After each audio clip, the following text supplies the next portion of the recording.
Hassel Lights. Talk to me. Yeah. Welcome everybody to a spoiler-ridden review edition of Hassel's Review. And this week, everybody, we're going to review the fan film that everyone is talking about right now. And when I say fan film, I am very hesitant on that right here because this is so well done that I don't want to put the sour taste in your mouth, so to speak. But we are going to review Dylan's New Nightmare, the official, unofficial Freddy sequel to Wes Craven's New Nightmare. So, when I say fan film here, I want to clarify something real quick. So, we've all been to these conventions, and the first thing you think of when you hear fan film, you know, we go to these conventions, and you're walking around looking at all the cool shit, and you always see the bootleg table there. And in the background of the bootleg table is a screen where they are playing some bootleg movies or fan films, as they call them. And some of them are done better than others. Let's just be polite and say it at that right there. Some are good, some are El Libre. And so, unfortunately, when I think of fan film, a lot of times that's what I think of as these more El Libre versions that are just, ooh, these are brutal. How did this get funded? It's that type of thing, other than the fact that it was a fan film, so that's how it got funded. However, this right here was a Indiegogo crowd-funded movie that actually started in like 2018 with an initial release date of 2020. So I'm not sure where it got stretched out along the lines, but you know, my hat's off because it is really, really well done. So whatever happened, I'd love to have the director and maybe some of the team on here one day to let's discuss this and pick his brain, so to speak, about a few of the things in there. But Dylan's New Nightmare. So this movie picks up. Well, first of all, it's directed by Cecil Laird. I don't know much about Cecil. I went to the old Google machine and I went to digging up what I could on him, and there's very little. So this is a labor of love for him. I did read an interview with him where he had said that, you know, he had seen several other fan films that were really well done, and that, you know, that's when he decided, okay, what could he do?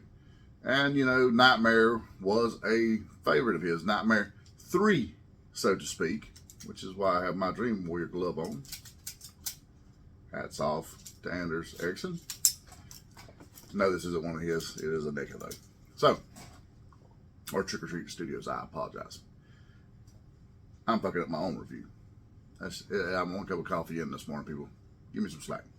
So, he decided, you know, M Street 3 was his favorite. He couldn't really go off of that right there, and then he decided somewhere along the way, New Nightmare. It had legs for a potential sequel. I was like, okay, this is pretty cool. So that's what he chose to go with.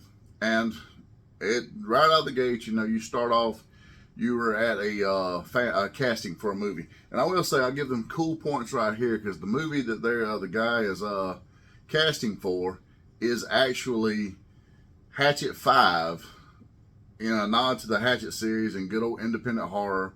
My hat's off to you, cool points right here because I do love the Hatchet franchise and Victor Crowley. It's came hotter, tip of the hat. Very cool there.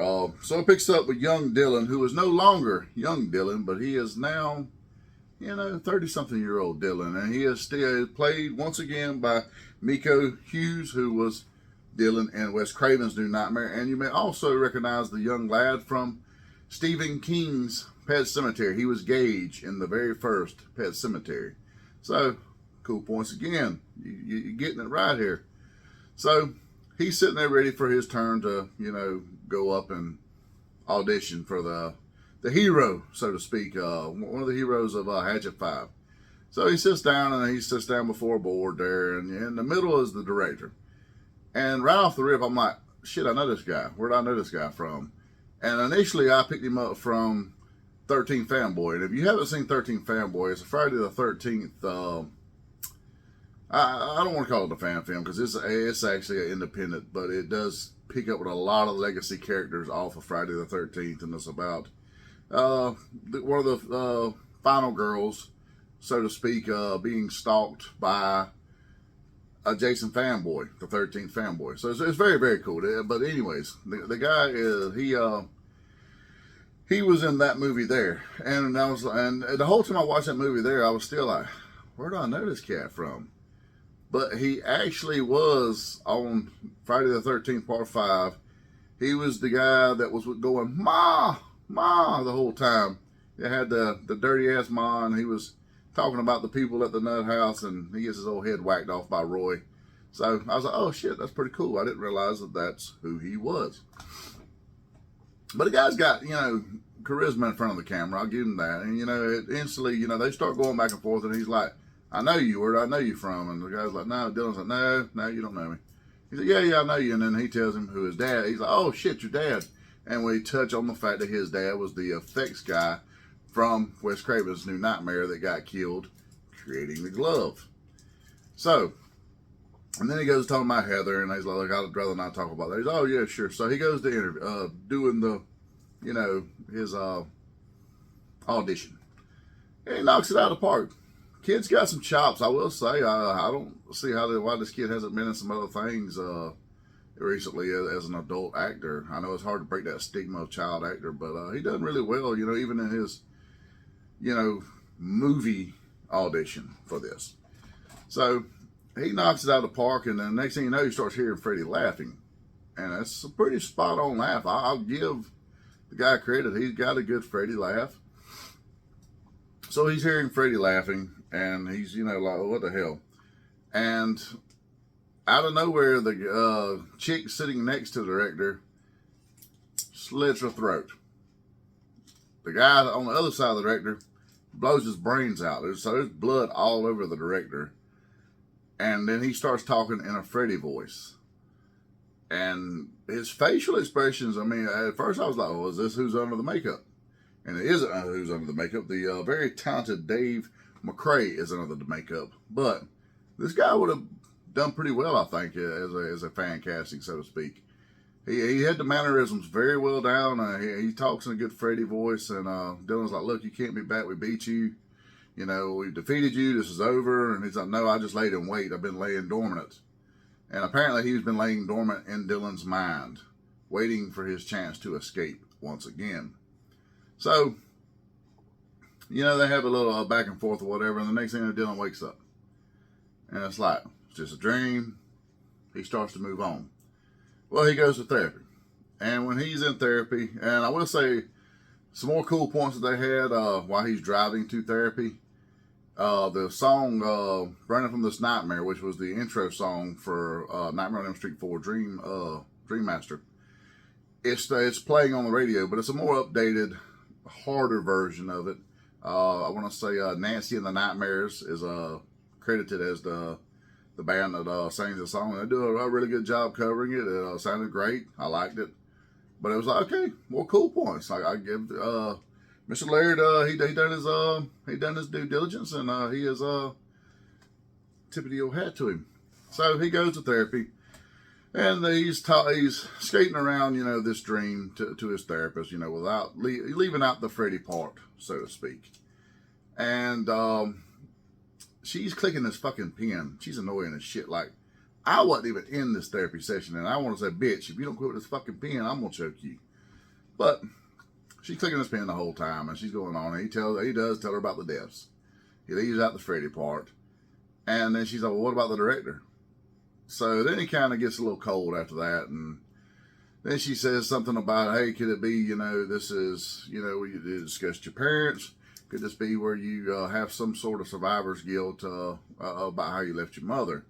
So you're like, oh, because, I'm sitting there thinking to myself, where is Nancy? Where is Heather Langenkamp? And come to find out, after the initial fade to black in the Wes Craven's New Nightmare, what would happen in the real world happened. And this is something I've always said for years.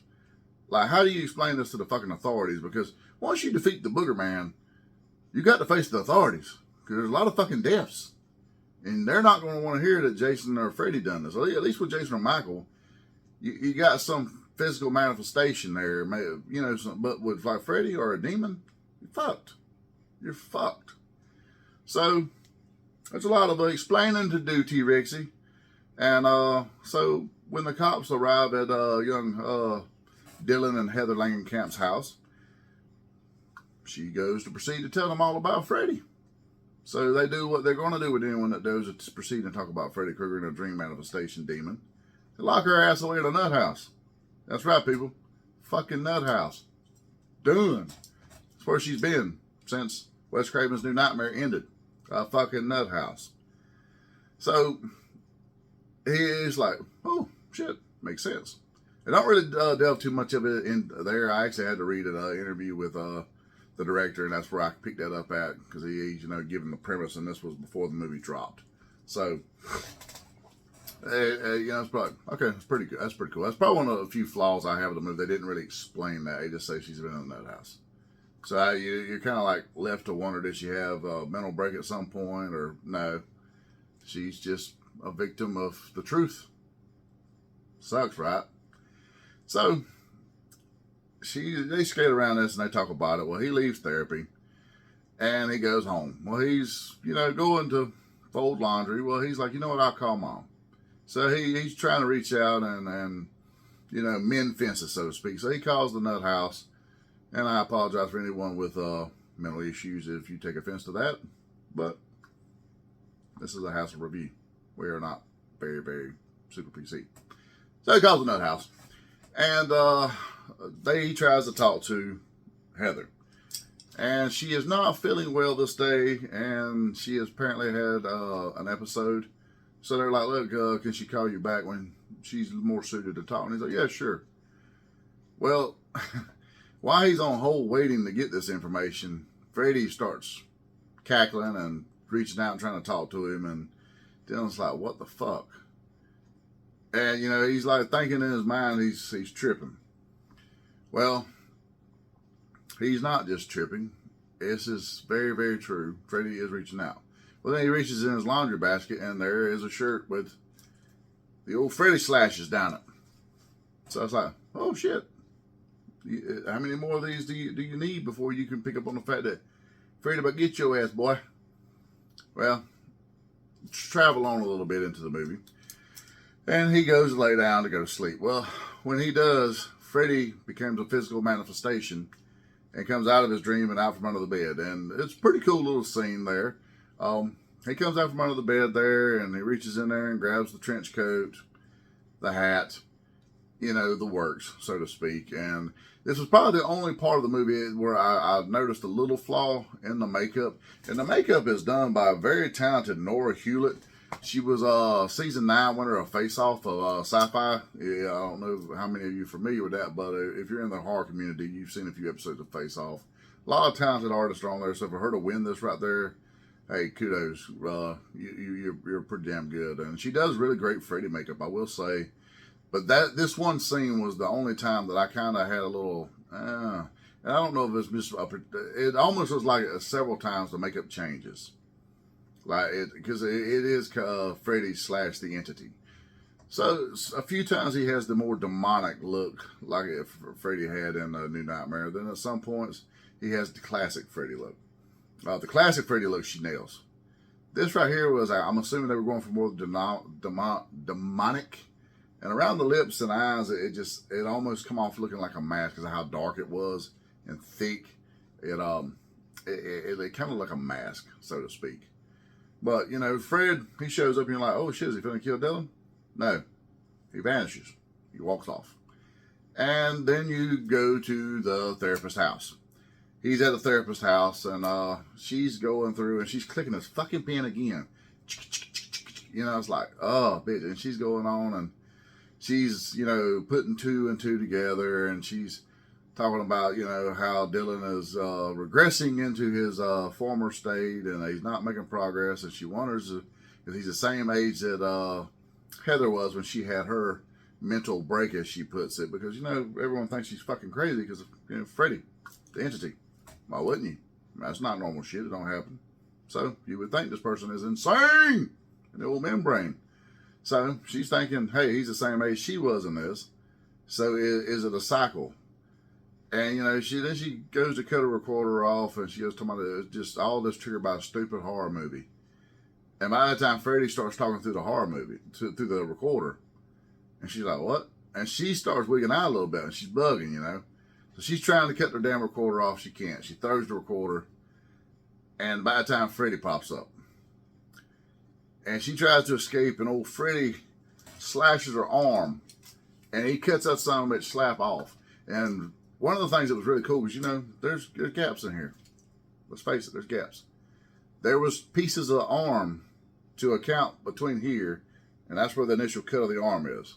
So that was like really, really cool. The arm falls, and you got the little bologna slices of the arm that fall after that, and she's just like, whoa. And she falls back into the chair there or whatever, and she starts handling this very well for someone that just lost a fucking arm. I don't know if this bitch is in shock or what, but she handles it far better than I would have handled it. Because I can tell you now, your boy Hassel would have tripping fucking balls, but she handles it very well. And she's sitting there with one arm, and she's like, how? And, you know, trying to talk to him or whatnot. And then Freddie puts the old time's up doc on her because the buzzer goes off like it's a session. Stabs her in the old chest there. She's got the blood just spittle out the mouth. And it's like, oh, wow. So this is like really gearing up. It's like, okay, we're getting somewhere. Well, next thing you know, it's, you know, the sun rises. Young middle-aged Dylan wakes up. He goes to get out of bed or whatnot, and he sees the doc's pen on his dresser there, and it's covered in blood. And this dumbass, of course, picks it up, clicks it, and it's like, oh, you just picked up the one of the things, the crime scene. She's talking about Dylan in this recording. So, you know, when the cops go and investigate, they're going to get this recording, think this fucking fruitcake went and killed her, think being Freddie. You know, it's all adding up. And which one of the cool things, I'll rewind back a little bit. When she's like, are you Freddie? He says, amongst other things. So he alludes to the fact that he's an entity and that he takes many forms, but he likes this one. So that was pretty cool there, which is something, you know, they did touch on in New Nightmare. So I really liked that right there. That was pretty cool to me, y'all. But anyways, you know, Dylan, he sees the pen there. Well, he looks into the closet there, and there's a box that's fell on the floor. And he goes in there and walks to it, and it's the T-Rex from Wes Craven's New Nightmare. And it has the slashes down it with the stitching coming out. You know, the stitching and the stuffing still coming out a little bit. It's like, okay, that's a cool nod. And, you know, he picks it up and looks at it, and then you get what's considered the fade to black, so to speak, because it's like some dingy pajamas, and they start rolling through credits and whatnot. And, you know, it's like pictures of behind the scenes and this, that, and the other. And then just before your final credits, Dylan sets the T-Rex down on the counter, and that's when it fades to black and you get your final credits. So it's like, fuck. I mean, if this was a third date where you're finally round on the bases, this will be the woman actually winning to put the tip game in. Because you get the tip in, you're ready to go all the way. It's over. 30-something minutes. I knew going into it was 30 minutes, but holy shit, it just left me wanting so much more. My hat's off to the cast and crew. You did a great job. Like I said, the makeup was spot on with the exception of that one scene. Especially the classic makeup. The more traditional Freddy looks great. Dave McCrae, super great Freddy. He did prove that you can recast Robert Englund, which I never thought I would say. However, he is a spot on Robert Englund. So maybe that's why, as a fan, I like this. I like it far better than Jackie Earle Haley in the reboot. Aside from, even if you took that terrible makeup and that lisp he had out of it. This guy does a great job with a good Robert Englund voice. He has a laugh down pat. The makeup looked great. If it ain't broke, don't fix it. The only other flaw I had in the movie at all was the glove. And when I say this loosely, because 80% of the glove is done well. It's very much like this. The only thing I have is the plate here. The palm plate it's almost done like, it looks very much like the reboot glove right through there. How it's got the holes in the plate there to look like the back of your hand here, where it's, you know, you got the ligaments and bones and whatnot. It's like a metal plate with that, but the rest of the glove looks very much like the OG glove. So I'm not sure if they've done that as a nod to the reboot. I'm not sure if they've done that as, you know, in Wes Craven's New Nightmare, the glove was a lot more skeletal and organic looking.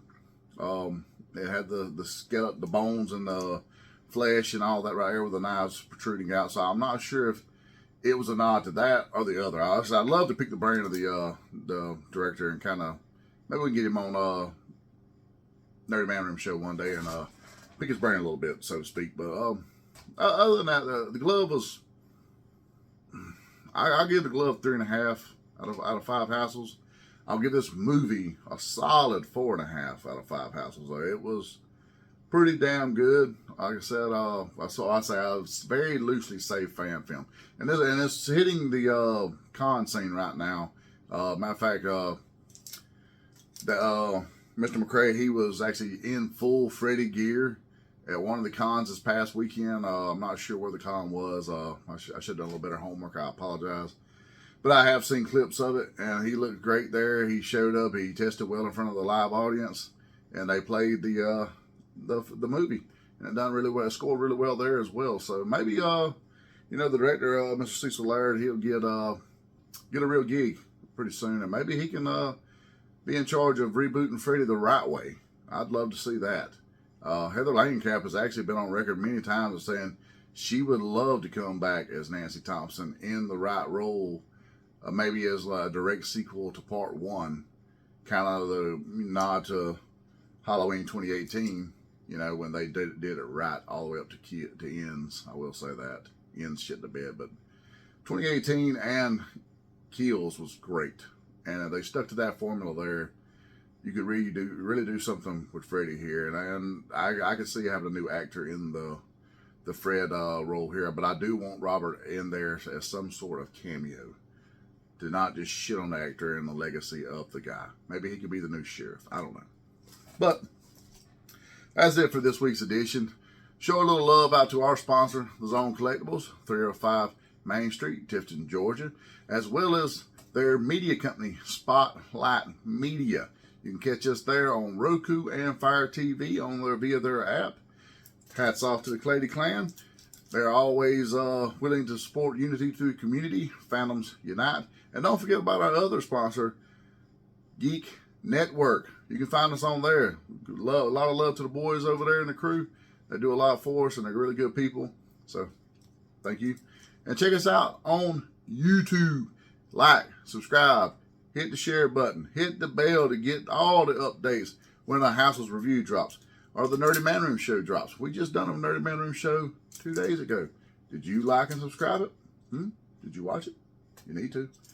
And we just announced this past week our winner of the H4 autographed Tom Morgan mask. So, did you win? Tune in and find out. Watch this last week's episode. We announced the winner there. And if you are the winner, hit me up so I can send you this damn mask.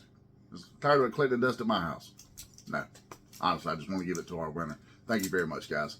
So, if you hear 1, 2, Freddy's coming from you, it's already too late, people. Sweet dreams.